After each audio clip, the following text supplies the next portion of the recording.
LEP app నందు students అటెండెన్స్ను ఎలా నమోదు చేయాలో తెలుసుకుందాం. మొదట ఎల్ఈపి యాప్ను ఓపెన్ చేసిన తర్వాత లాగిన్ కావాల్సి ఉంటుంది. లాగిన్ అయిన తర్వాత డిపార్ట్మెంట్లోకి వెళ్ళాలి.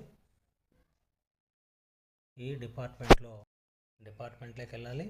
అందులో ఈ చివరన కింద వైపు క్విక్ యాక్సెస్ అని employee attendance, students attendance, apply leave options 3 ఇవ్వడం జరిగింది. ఈ 3 పై ఆప్షన్స్లో ఉంటాయి. కానీ తొందరగా మనం అటెండెన్స్ క్యాప్చర్ చేయడానికి కావచ్చు, పిల్లల అటెండెన్స్ కావచ్చు, తొందరగా వేసుకునేదానికి వీలుగా ఇక్కడ క్విక్ యాక్సెస్లో ఎంప్లాయీ అటెండెన్స్ గురించి ఇవ్వడం జరిగింది.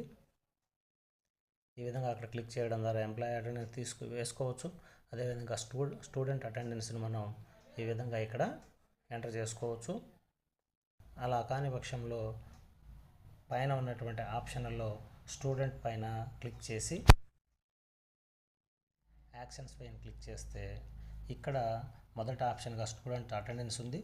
ఆ ఆప్షన్ తీసుకొని మనం ఏ క్లాస్కి అయితే నమోదు చేయాలో ఆ క్లాస్ అటెండెన్స్ అక్కడ వేసుకోవచ్చు. అదేవిధంగా చివరి ఆప్షన్ ఏంటంటే స్టూడెంట్స్ అటెండెన్స్ రిపోర్టు. ఇక్కడ మీకు మీరు వేసిన అటెండెన్స్ను మనం ఇక్కడ వెరిఫై చేసుకోవడానికి వీలవుతుంది. ఈ విధంగా స్టూడెంట్స్ అటెండెన్స్ను మార్క్ చేసుకున్నట్టుకు ఎనేబుల్ చేయడం జరిగింది.